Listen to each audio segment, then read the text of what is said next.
हर जाब्ला आइजोफोरा गुगोलाव मा नागिरो?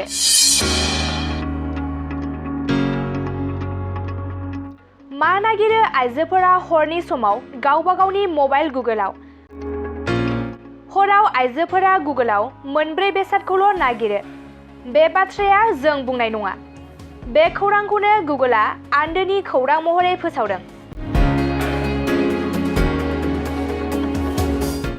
सुलुंनिफ्राय मिथिनो मोननाय बायदिब्ला आइजोफोरा हराव मबाइलाव मा नागिरो बियो गुगोलनिफ्राय मोनसे रिपर्ट ओंखारदों। जेराव बे रिपर्टआव आइजोफोरनि इन्टारनेटनि बाहायनायजों सोमोन्दो गोनां गोबां गोसो बोनो हाथाव बाथ्राफोरा ओंखारबोदों। बे रिपर्टनि बायदिब्ला भारत हादराव फ्राय 6 कौटिनि बांसिन आइजोफोरा इन्टारनेट बाहायो। जेराव 75% आइजोफोरा 15 निफ्राय 34 बोसोर बैसोनि। हादरनि लाख लाख आइजोफोरानो गासैबो रंजा खुसियै थानो लुबैयो। गुगोल रिपर्टआव फोरमायनाय बायदिब्ला हादरनि लाख लाख आइजोफोरानो अरायबो समायनायै देलायनानै थानो मोजां मोनो। माजों देलायब्ला मा फोनब्ला गावखौ मोजां नुगोन बेखौ आइजोफोरा हराव गुगोलाव नागिरबाय थायो। नैथियाव आइजोफोरा गुगोलाव नागिरो गावनि केरियारखौ। आइजोफोरा गावनि केरियारखौ अरायबो गोबां मोजां जाजानो लुबैबाय थायो। बेनिखायनो आइजोफोरा गुगोलाव गावनि केरियारनि बागै नागिरबाय थायो। थामथियाव गुगोल रिपर्टनि फोरमायनाय बायदिब्ला आइजोफोरा गुगोलनि गेजेरजों अनलाइन शपिं खालामो। लाख लाख आइजोफोरानो गोबां अनलाइन शपिं खालामनो मोजां मोनो। आरो ब्रैथियाव फोरमायनाय बायदिब्ला आइजोफोरा हराव गोबां रमान्टिक मेथाइ खोनासंनो मोजां मोनो। बेनिखायनो लाख लाख आइजोफोरा इन्टारनेटआव गोबां रमान्टिक मेथाइ नागिरो होननानै फोरमायदों गुगोलआ।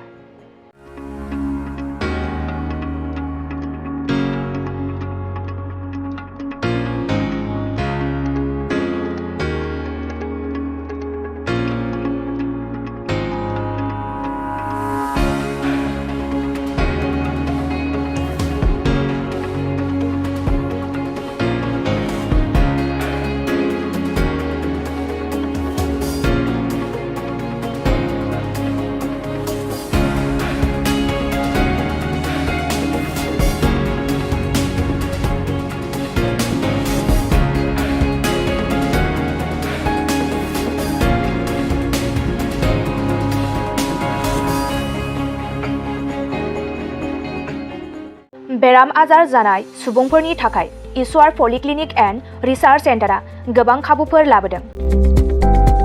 बे इसवार पलिक्लिनिक एन्ड रिसार्च सेन्टाराव गोबां बेराम जानाय सोखानो हाग्रा मोजां रोंगौथि गोनां डक्टरफोर दं।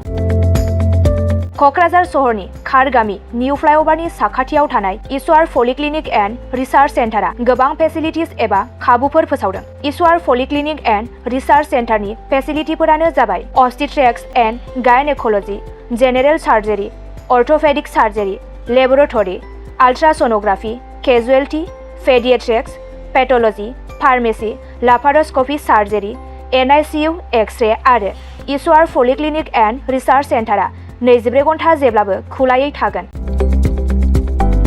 लांलाय लाबोलायनि एम्बुलेन्सआबो मोजाङै सार्भिस थागोन। निखावरि सुबुंफोरनो इसवार पलिक्लिनिक एन्ड रिसार्च सेन्टारआ रेहाय होनाय जागोन आरो बेराम आजारफोरखौ बे इसवार पलिक्लिनिक एन्ड रिसार्च सेन्टाराव मोजाङैनो देहाखौ फाहामथाय लाफैनो हागोन। खम बेसेनाव जायखिजाया समावनो अपारेशन खालामनो हानाय जागोन। आबुङै खौरां लाहरनो थाखाय 9395024949 जानबुं नाम्बाराव खौरां लाहरनो हागोन आरो इमेल iswarpoli30june@gmail.com आव जगाजग खालामनो हागोन। नमस्कार, মই ঈশ্বৰ পলিক্লিনিক ৰিচাৰ্চ চেণ্টাৰৰ সুপাৰিনটেণ্ডেণ্ট ডক্টৰ CK ডিমাৰীয়ে কৈছোঁ।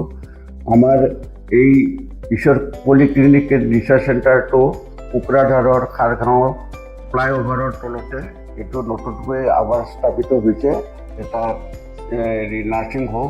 ইয়াতে আমাৰ এই নাৰ্ছিং হোমত বিভিন্ন বিভাগৰ চিকিৎসা কৰা হয়, যেনেকৈ অৰ্থ'পেডিক্সৰ আৰু গাইনক'লজি আৰু তাৰপিছতে জেনেৰেল চাৰ্জাৰী আৰু আমাৰ ইয়াতে জেনেৰেল চাৰ্জাৰী হোৱাৰ লগতে লেপাৰস্কোপিক অপাৰেশ্যনো হয়। আমাৰ ইয়াতে সুবিধা আছে, যেনেকৈ আমাৰ লেবৰেটৰী আছে, এক্সৰে, ছ'নোগ্ৰাফি, এইবিলাক সম্পূৰ্ণ আমি ৰাইজক ছাৰ্ভিচ দিবৰ কাৰণে যুগুতাইছোঁ। ৰাইজ আমাৰ ইয়াতে OPD যিটো মানে বহিৰ্বিভাগৰ ৰোগী চোৱা হয়, সেইটো আমাৰ চোৱা হয়। তাৰোপৰি দিনে ৰাতিয়ে আমাৰ ইয়াতে অপাৰেশ্যন কৰা হয়। গোটেইখিনি সুবিধা আপোনালোকে পাব। ইয়াৰ উপৰিও যিসকল লোক আৰ্থিকভাৱে তেওঁলোকৰ দুৰ্বল, তেওঁলোকক আমি ৰেহাই ৰেটত আমি চিকিৎসা কৰিবৰ কাৰণে যত্ন কৰিম।